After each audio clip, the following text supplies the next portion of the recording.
How were my earnings at Adobe Stock in November? And what's the latest information you need to know about submitting AI-generated images to Adobe Stock, including some important policy changes? Let's dive in. First, let's look at my November earnings. My November, with $2,056, looked almost identical to my October, when I earned $2,096. I consider this a pretty good result for November, considering the last week with Thanksgiving in the US typically makes November a lower than average month. In terms of downloads, though, the drop from October to November was steeper, falling from 1,624 to 1,462. The good news here is that my return per download was higher for November, which indicates I sold more videos and had a higher number of custom sales, which is all good news to me. As for my top-selling topics or themes at Adobe in November, my subject matter from the past several months have held pretty steady and delivered consistent earnings. The top themes include diversity, best candidate, preparedness, avoiding risk, and the always high-selling blank check. So while Adobe held pretty steady for me in November, I had quite a different picture over at Shutterstock, which seems to be in steep and steady decline. I earned just under $1,000 at Shutterstock in November compared to about $1,300 1 year ago, a drop of almost exactly 30%. This seems to be pretty consistent with what many contributors are experiencing over at Shutterstock these days. But back to Adobe. The big story at Adobe Stock for much of this year has been AI. From the evolving best practices about how you should submit AI-generated images, the things you have to avoid if you don't want to see your account get banned. I did a video a few months back on things that will get your account suspended at Adobe, and it's probably time I do an update on that, so watch for that soon. But the latest news is that Adobe has changed its submission policies on AI images that suggest they depict real-world events. This surfaced after some controversy surrounding images that contributors suggested were depicting the current conflict in Israel, but later found to be created by AI. On November 21st, Adobe announced these changes related to AI-generated images. Adobe is updating its submission policies to prohibit contributors from submitting generative AI content with titles that imply it is depicting an actual newsworthy event. Adobe is updating its usage policies to make it clear that editorial uses of Adobe Stock content cannot be used to mislead or deceive, and that doing so is a violation of our terms of service. Adobe is more clearly labeling images created with generative technology, and Adobe is indicating in a stock image's content credentials when generative AI was used. Now, what about times for reviews of AI content in Adobe Stock? From what I'm hearing, the results are decidedly mixed. This is judging from posts to microstockgroup.com and comments on my own YouTube channel, so this is hardly scientific proof of any change, though it does seem that review times are improving for some people. Multiple viewers have shared with me that their AI content is getting reviewed in a matter of days now, while others are still experiencing 8 weeks or longer for reviews. To me, this suggests that contributors who have established trust with Adobe and have this history of playing by the rules may be sailing through reviews more quickly, while others, perhaps newer contributors, are having to build their history before seeing quicker review times.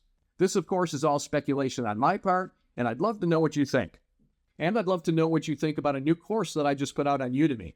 You can take the course right now for free, but I have a limited number of free codes to share, so you'll need to act quickly if you'd like to take the course, which covers just about everything I've learned in 15 years of selling images and videos online and earning a 6-figure income doing so for many years. It covers best practices on uploading AI content, what I believe to be the hottest selling topics you should be covering, and much more.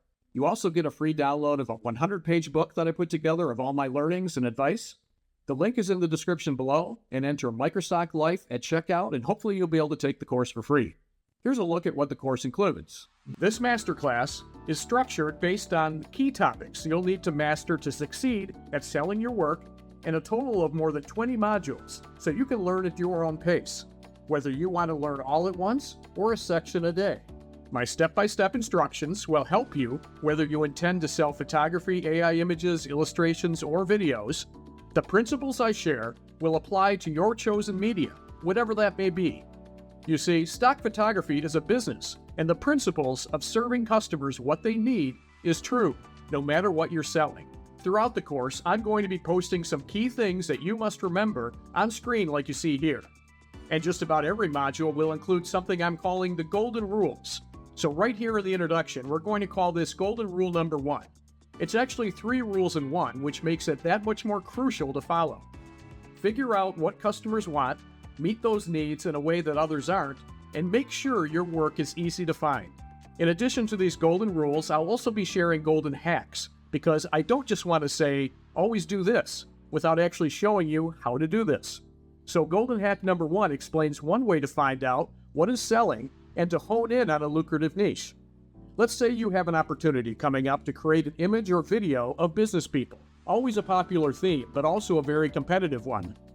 Go to adobestock.com, do a search on business people, expand the filters and select photo, illustration, or video, whatever it is you plan to create. And this is the key, sort by downloads.